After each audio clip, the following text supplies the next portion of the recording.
Bienvenue sur Africa 24 dans cette nouvelle édition de l'Africa Tonight. Voici les titres de l'actualité.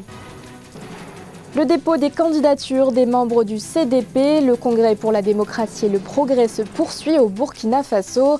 Le parti devra prochainement désigner son candidat pour la présidentielle prévue le 22 novembre 2020. Edi Komboigo a déposé ce dimanche son dossier de candidature. Des perspectives économiques favorables pour la BRVM, la bourse régionale des valeurs mobilières. Après des difficultés financières accumulées depuis 2016, la BRVM offre des opportunités de gains pour les investisseurs en 2020. Et enfin, nous irons au Tchad à la découverte de la ville de Moussoro, une localité située au centre-ouest du pays, croisée de civilisations ancestrales et considérée comme un carrefour commercial. Mais tout d'abord, l'Afrique continue à renforcer ses mesures pour lutter contre la propagation du Covid-19. Ce dimanche 15 mars, plusieurs pays d'Afrique ont décidé de fermer leurs frontières et de suspendre leurs vols à destination des pays où plusieurs cas de coronavirus ont été enregistrés.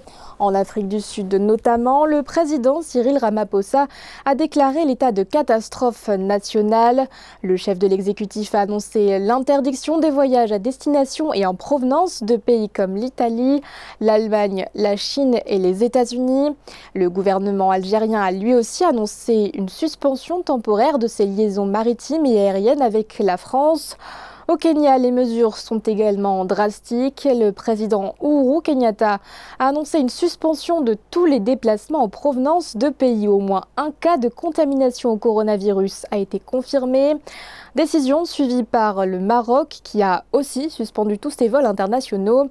Dès ce mardi 17 mars, le Ghana, quant à lui, interdira l'entrée sur son territoire de toute personne s'étant rendue dans un pays où plus de 200 cas d'infection ont été confirmés.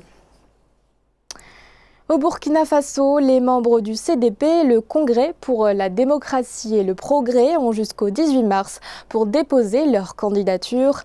Le CDP devra désigner le 19 mars son candidat à l'élection présidentielle prévue le 22 novembre 2020.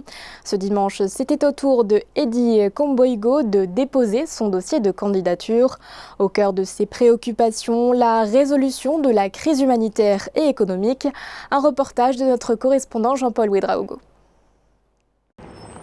Accompagné de sa fille, le président Edi Komboigo est arrivé à bord de cette berline au siège du Congrès pour la démocratie et le progrès CDP où il entendait répondre à l'appel de la jeunesse de son parti.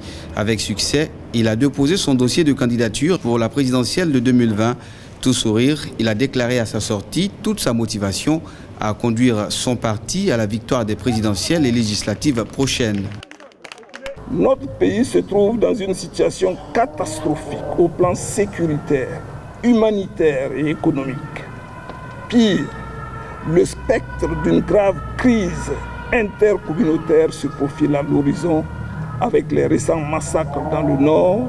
C'est pourquoi le Burkina a besoin du sang nouveau et d'une vision nouvelle pour conduire son destin. 2 millions de francs CFA, c'est le montant fixé par le parti à titre de caution pour cette phase, une somme que le président n'a pas eu du mal à mobiliser. Les jeunes ont décidé de cotiser la somme de 2 millions pour accompagner notre champion pour qu'il puisse déposer sa candidature aujourd'hui. Et nous nous engageons encore, si le CDP choisit notre candidat pour être le candidat du parti à l'élection du 22 novembre 2020. Le 19 mars 2020, le collège de proposition du parti, présidé par Bernard Barré, se réunira pour proposer le candidat du CDP à la présidentielle du 22 novembre 2020. S'il est désigné à l'unanimité, le président Edi Komboigo portera les couleurs du parti dans la course à la présidentielle. En République démocratique du Congo, les parlementaires ont fait leur rentrée ce lundi 16 mars. Après 3 mois de vacances, députés et sénateurs se sont retrouvés à Kinshasa autour d'une session ordinaire du mois de mars. Une session consacrée au contrôle budgétaire et à l'élaboration des lois. Au cœur des discussions, la mise en place et la réhabilitation d'infrastructures, la priorité donnée à la population ou encore l'audition du rapport de la CENI, la Commission électorale nationale indépendante sur la gestion du processus électoral écoulé. Les députés sont aussi inquiets concernant les dépenses de l'État. Selon un communiqué de la Banque centrale, les dépenses sont estimées à plus de 650 milliards de francs congolais. À l'occasion de cette rentrée parlementaire, le président de la Chambre haute, Alexis Tamboué, a prononcé un discours, une allocution durant laquelle il a insisté sur les conflits persistants au sein de la classe politique qui, selon lui, contribuent à fragiliser les institutions. Manifestation sévèrement réprimée au Niger ce dimanche 15 mars. Malgré l'interdiction du gouvernement, des heurts ont éclaté entre manifestants et forces de l'ordre. L'événement a été organisé pour exiger du gouvernement la publication du rapport de l'audit des dépenses militaires et son traitement judiciaire. Un reportage de notre correspondant au Niger, Mokhtar Sadoualizé. Tous les accès menant à la place de la concertation sont bloqués. Un important dispositif de sécurité a été déployé par les autorités de la ville de Niamey pour empêcher tout rassemblement. Le gouvernement a interdit tout rassemblement de plus de 1000 personnes dans le pays suite à l'apparition de la pandémie du coronavirus. Mais aucun cas de la maladie n'est enregistré dans le pays. Les organisateurs décident donc de maintenir leur manifestation. Sur la base d'un simple communiqué que nous avons entendu, que tous les regroupements sont interdits de plus de 1000 personnes, nous ne pouvons pas annuler notre manifestation. Et donc, nous sommes en début d'année 2020. Un audit au ministère de la Défense met en évidence des détournements de plusieurs dizaines de milliards de francs CFA destinés aux différentes commandes de matériel pour l'armée. En guerre contre le terrorisme sur 3 de ses frontières, le gouvernement décide de faire rembourser tous les indélicats impliqués dans l'affaire.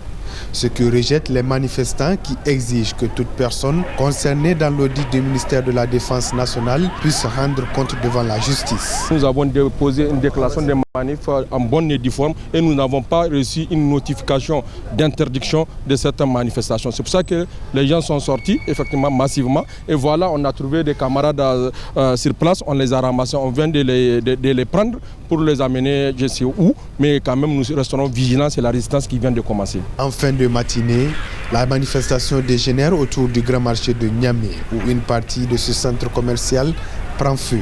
Selon les témoins sur place, une grenade lacrymogène lancée par les forces de l'ordre serait à la base de cet incendie, causant la mort d'au moins une personne. La bourse régionale des valeurs mobilières affiche des perspectives favorables en matière de rendement pour le compte de l'année 2020. Depuis 2016, le BRVM Composite a connu des difficultés financières, des difficultés qui ont toutefois connu un ralentissement selon un rapport de l'agence Bloomfield Investment. Sur l'année 2019, l'indice a baissé de seulement 7,5% contre 29,14% en 2018. Ces nouvelles perspectives économiques offrent des opportunités de gains pour les nouveaux investisseurs en 2020 à Ménédji.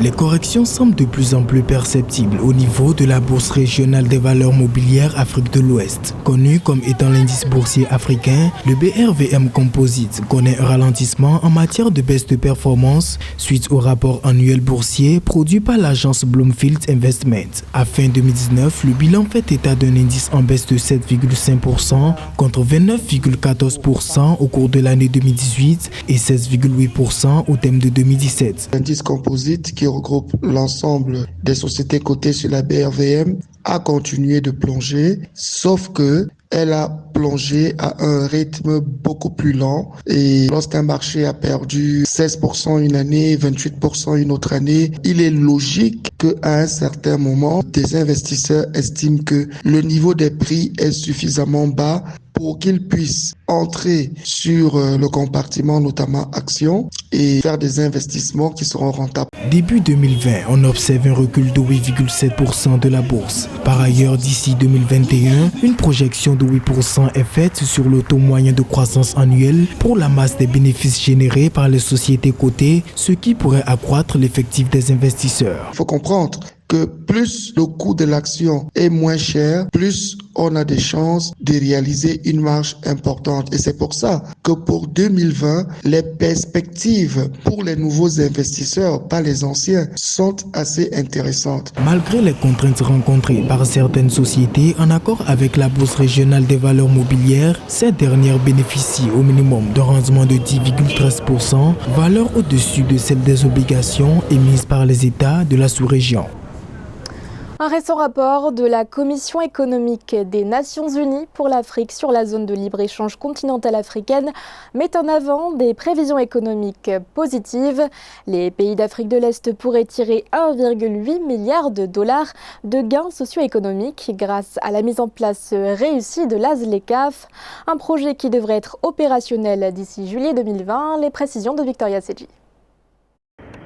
1,8 milliard de dollars, c'est ce que les 13 pays d'Afrique de l'Est devraient tirer de la mise en place réussie de la zone de libre-échange continentale africaine, d'après la Commission économique des Nations Unies pour l'Afrique. Ces retombées seront bien plus importantes si l'accès facile aux services commerciaux et financiers est garanti et si une bonne politique de promotion du tourisme intra-régional est instaurée. Je pense que sur le plan touristique, il y a un pays qui tire tous les autres pays en matière d'infrastructure, en matière d'optimisation de la logistique touristique, c'est le Kenya. Les autres pays le suivent. L'Afrique de l'Est, pour être plus dynamique, doit plutôt fluidifier les capacités d'exportation de son potentiel en café et thé. L'Afrique de l'Est a un café et un thé de qualité. D'après le rapport, 3 des économies à la croissance la plus rapide au monde sont en Afrique de l'Est. Il s'agit de l'Éthiopie, la Tanzanie et le Rwanda. Avec 8,1% de croissance prévue, le Rwanda devrait être le champion de la croissance africaine en 2020 selon la Banque mondiale. Toutefois, l'Afrique de l'Est a fait face à un commerce intra-régional assez bas et à la faiblesse des investissements interrégionaux.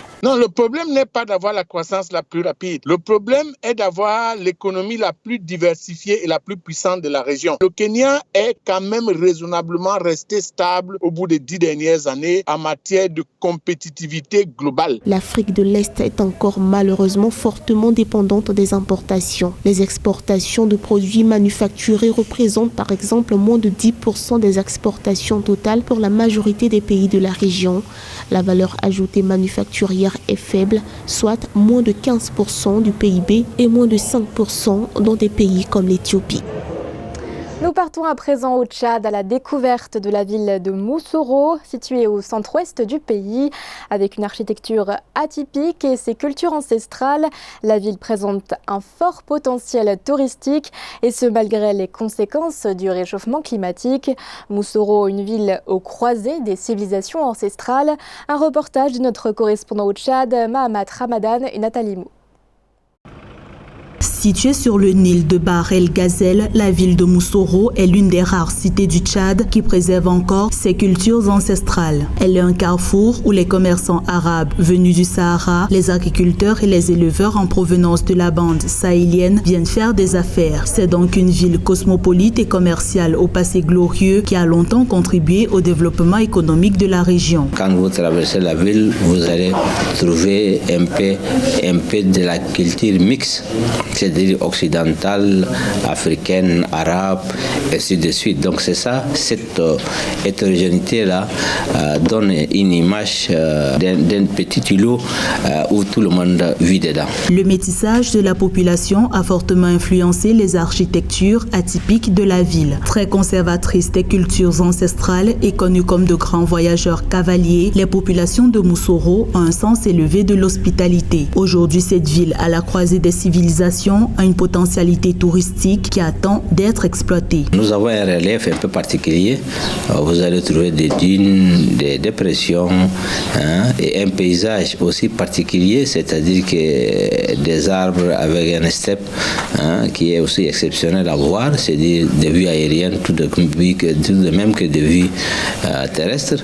Et en dehors de ça, nous avons aussi l'artisanat. L'artisanat qui est aussi un peu développé parce que tout ce qui est harnachement des animaux ou bien ornement des maisons, donc c'est des choses qui sont localement produites. Si l'élevage des dromadaires et des petits ruminants reste l'activité économique principale de la ville, les habitants de la cité s'adaptent progressivement aux cultures maraîchères pour faire face au changement climatique. Ce journal a été réalisé par l'ensemble de la rédaction. Merci de votre fidélité. L'actualité continue sur Africa 24.